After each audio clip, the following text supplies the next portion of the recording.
Good evening, ladies and gentlemen, and welcome to the first edition of the Chair Conversations with Power.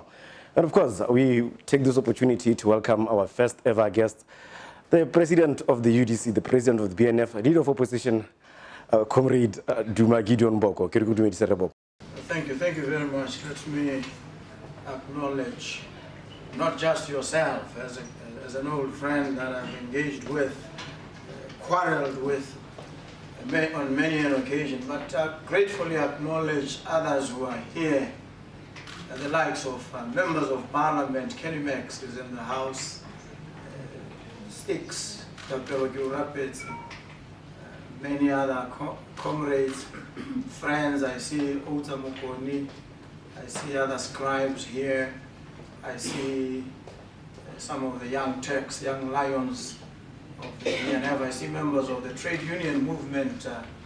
Let me also gratefully acknowledge the pleasure and presence of the President of UPEU, and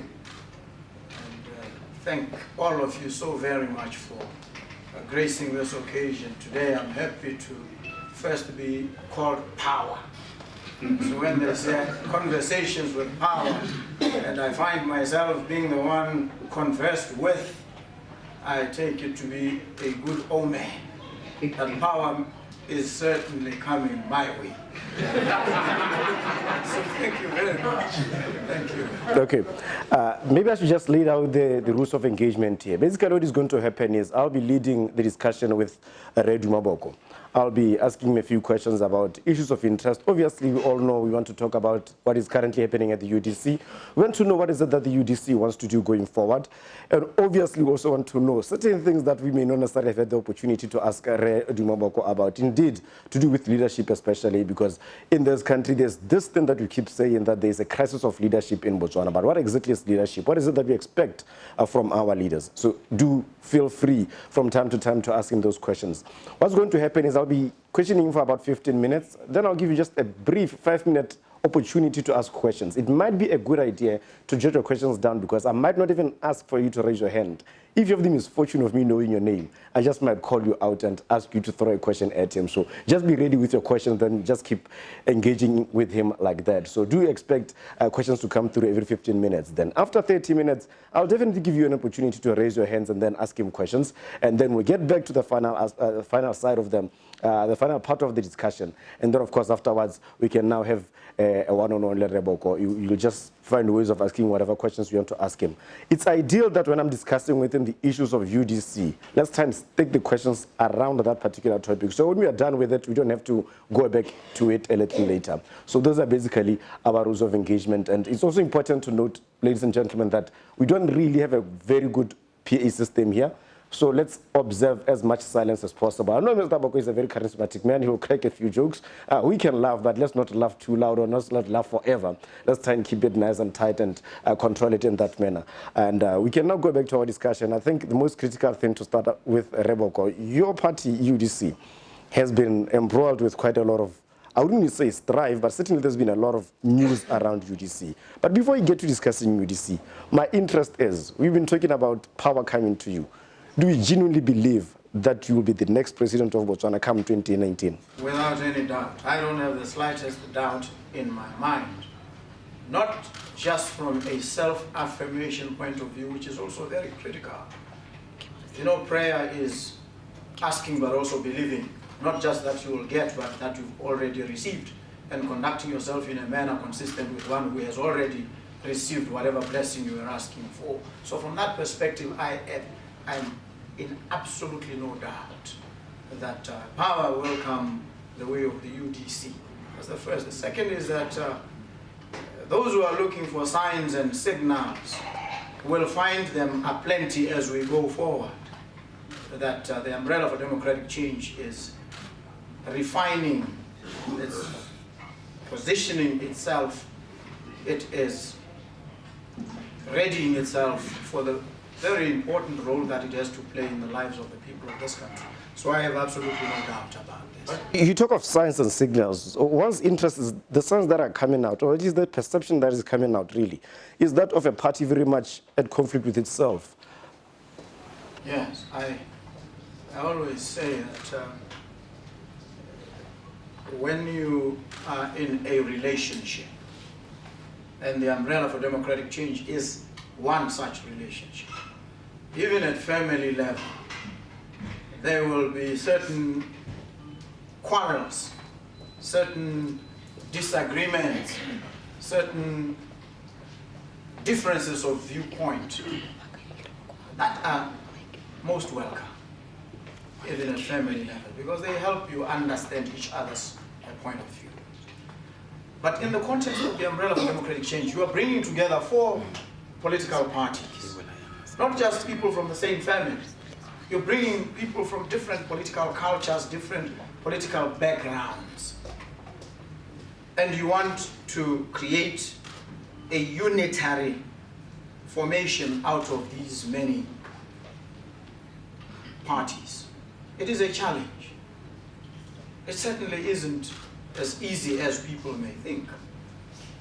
And when, for instance, the Botswana National Front differs with the Botswana Movement for Democracy on any issue, it is not a signal that things are falling apart, that the center cannot hold. The center must sometimes allow these differences, these different schools of thought to blossom within the umbrella for democratic change and create for us a distillate of policies and positions that enable us to move forward. So from what you see as disjuncture will come and is certainly coming forth a synthesis. And this is what we are getting. And so this sussing each other, this trying each other out, the dynamics of the coming on board of the BCP, the issues around the BMD, BNF, they have to happen.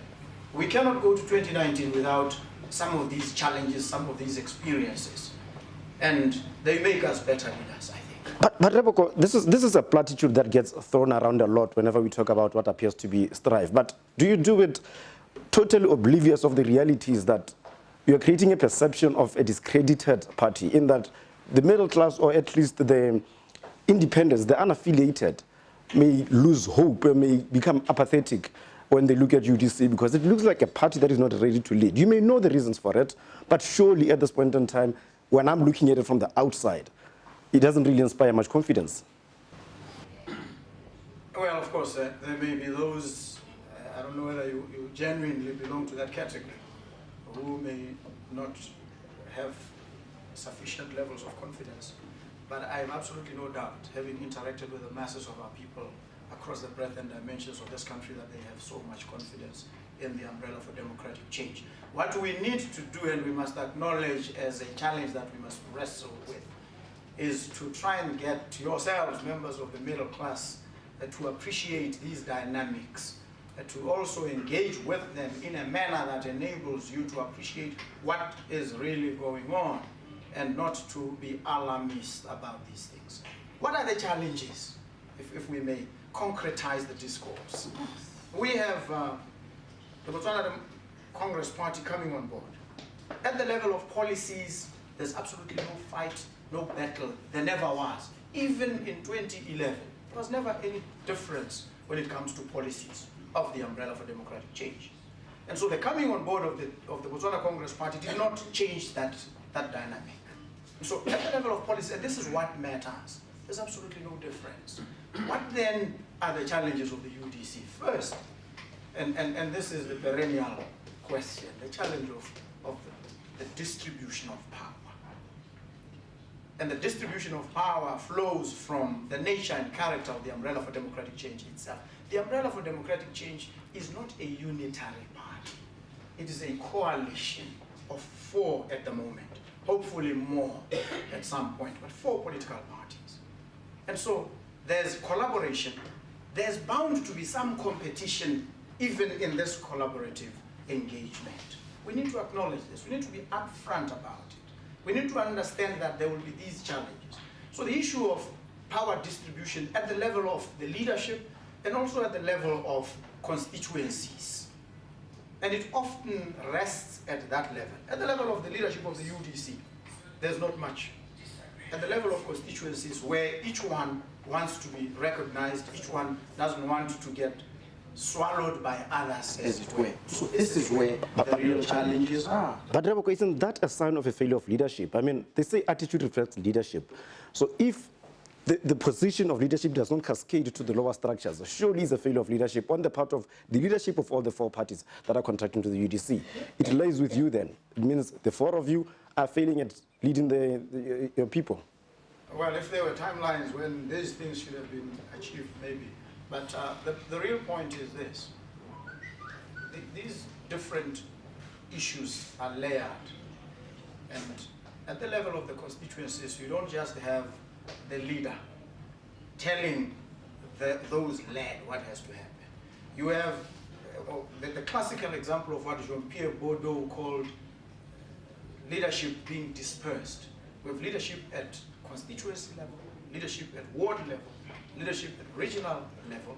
All these layers or structures of leadership need to engage. And it's not a process that goes on in one day or 1 week. So all of them have come together. And what we have at this point is, without any doubt, the BNF has X number of constituencies, the BCP has X number, BMD so many, BPP so many. This has been settled.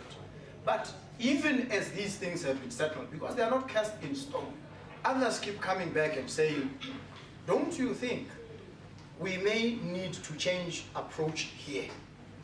And the real problem, and I want to be very candid about this so that people appreciate it. The leadership must be very honest about some of these things. When the debate began, some of our people came up with a proposition in specific terms saying, the Botswana movement for democracy has been decimated. So the allocation of 14 constituencies to it is no longer justified. That's what they say.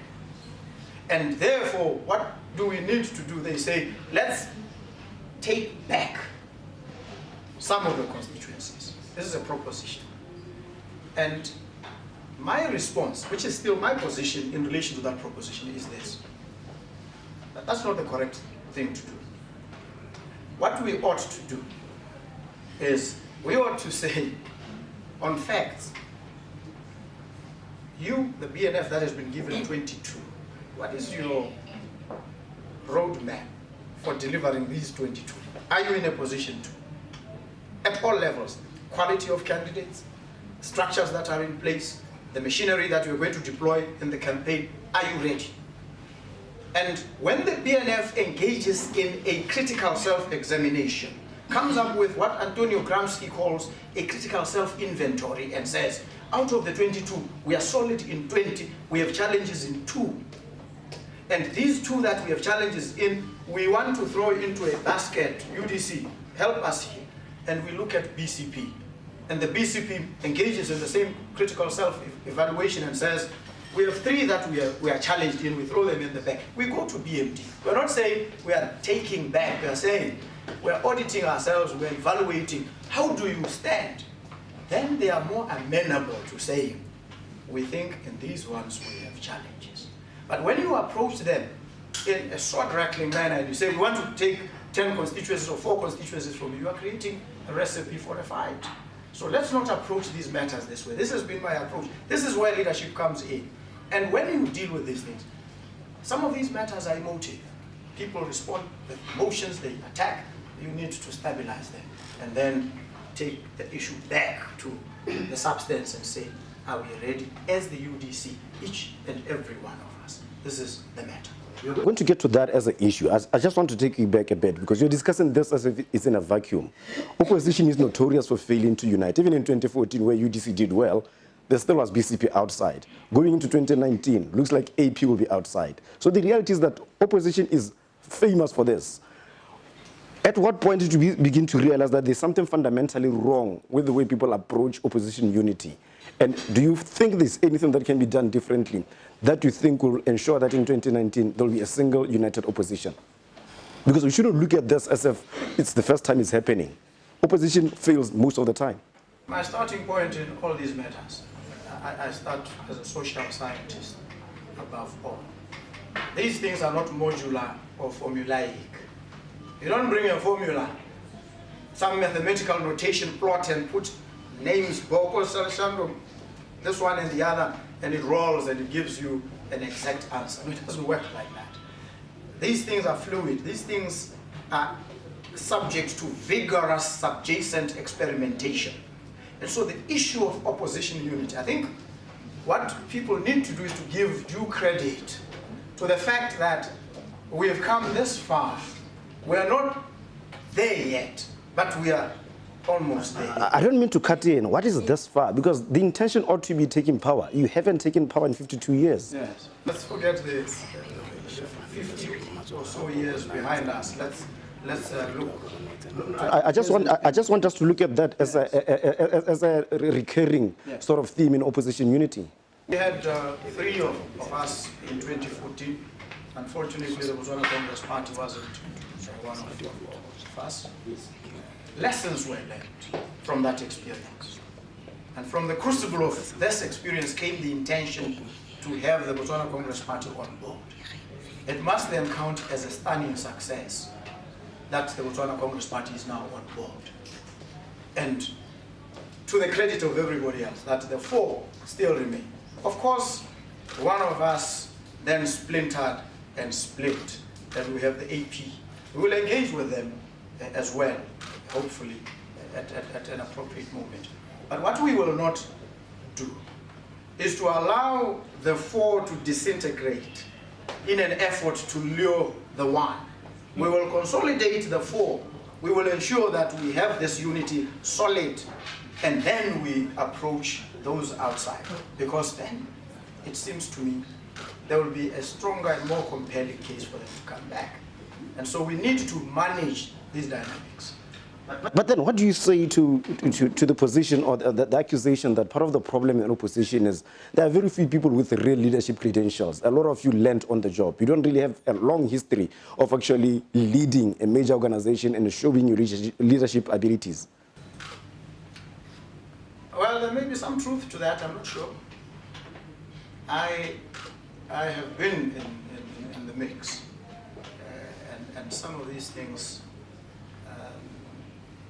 those who have run corporate entities may think they are well suited to the running of political parties.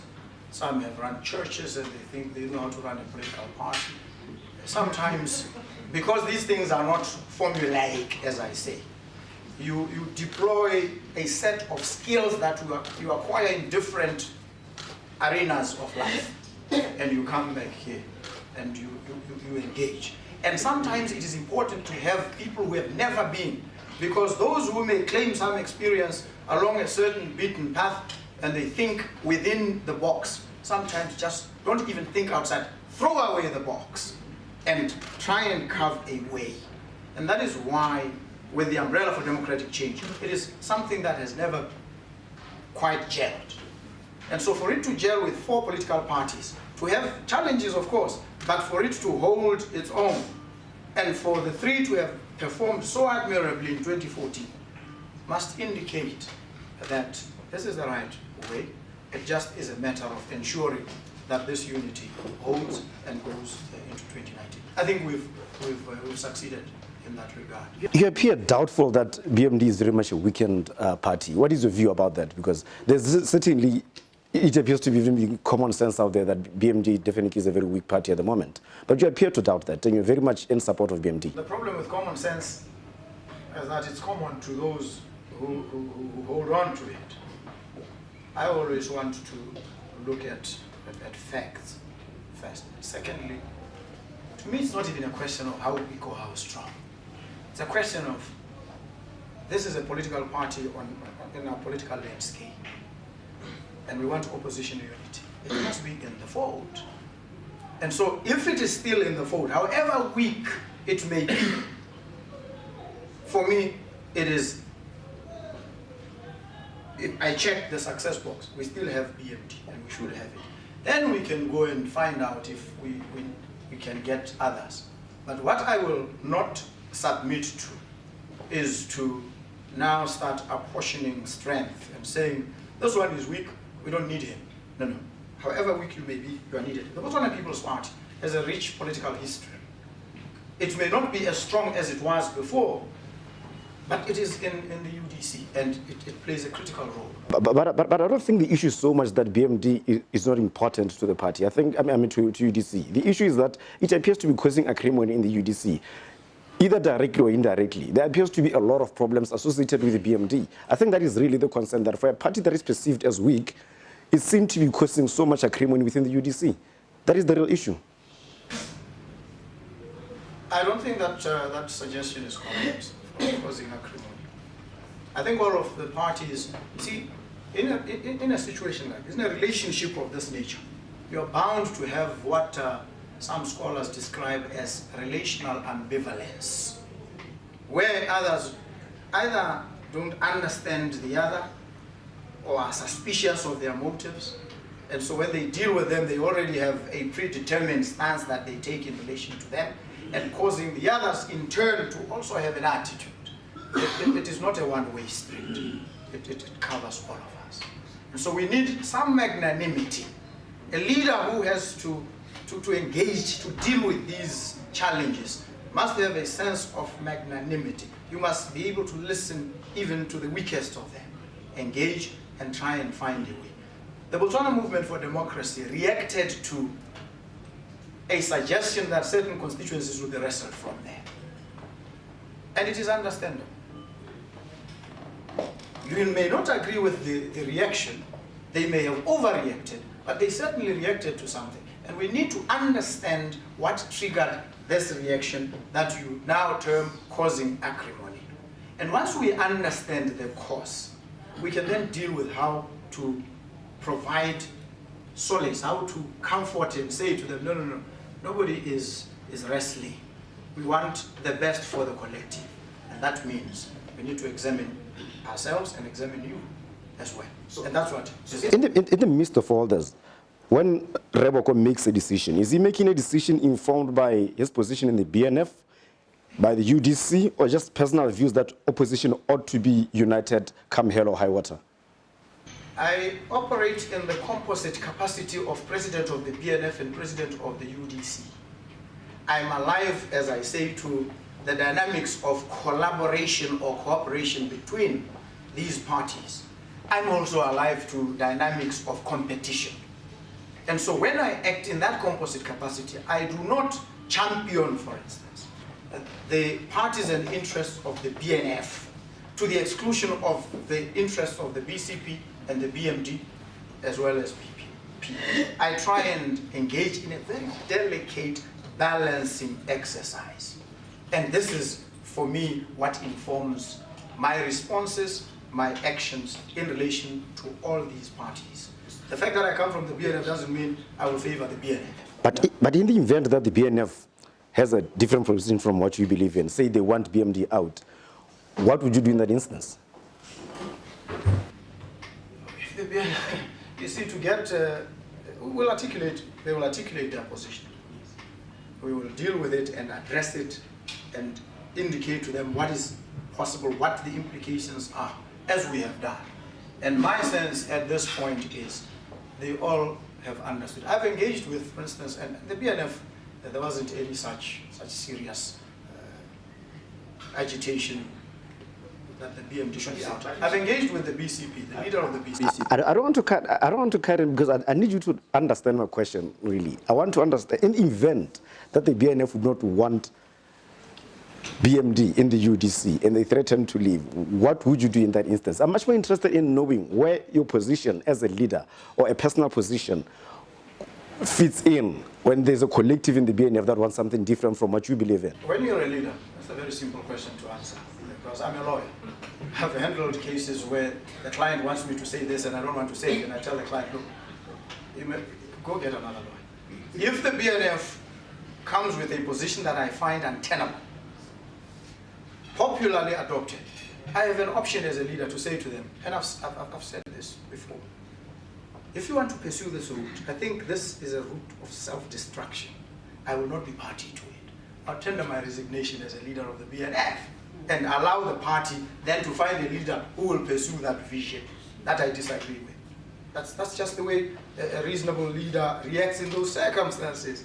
You engage, you persuade. If they are unpersuadable and they insist, then you say to them, If you are minded to go along, then you execute. But if you don't, you say, okay, thank you very much, comrades. I think this is the extent of my trouble.